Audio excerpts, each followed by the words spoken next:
Your thoughts on Thursday, quick turnaround, the reverse fixture, Todd alluded that maybe the side will be strengthened for Bath. You know, that is sort of lining up to be a big game.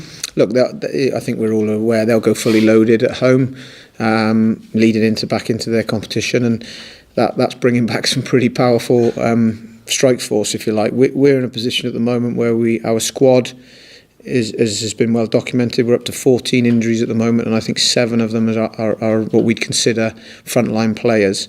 So that's something we've got to get on with. We'll patch up, we'll recover well this week, and we'll go into that game with the confidence that we've beaten them at home. And if I'm honest, the home game was an important one for us to get a win at home.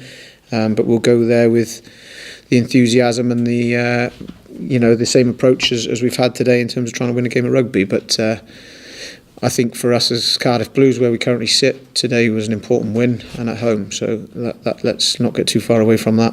I know you obviously want to win every game, but do you feel less pressure in Europe because it's not like, obviously in the league, it's targeting to hopefully get to the Champions Cup next season? Do you feel that the shackles are off a bit when you're playing in Europe? No, I don't think there's a huge amount of difference. I think that you prepare to play an opposition. Whether we were in the league or whether we were in Europe this week was about home performance. That's what we talked about all week, and that's what we worked on. We needed to perform at home and if possible pick up a win, and we've done that. So credit to the players, because it's tough when you pick up a couple of losses, and to bounce back is important, and we've bounced back today. If you can get a few wins under the belt now, it's good momentum. Yeah, of course it is, but I'm also fully aware that trying to manage the small squad we've got currently with the injuries is also important.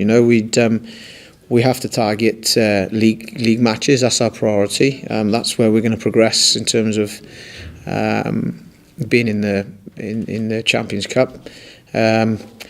And therefore we've got to manage the squad, and our squad currently is pretty threadbare with freak injuries. I mean, that's the thing that I think people have got to remember. Dan Fish is a freak injury. Gethin Jenkins is a new injury. There's a number of injuries that we've had that unfortunately have been disappointing to deal with, but we'll manage that, and we'll expose the right people as we did today to the right games, and hopefully get our rewards.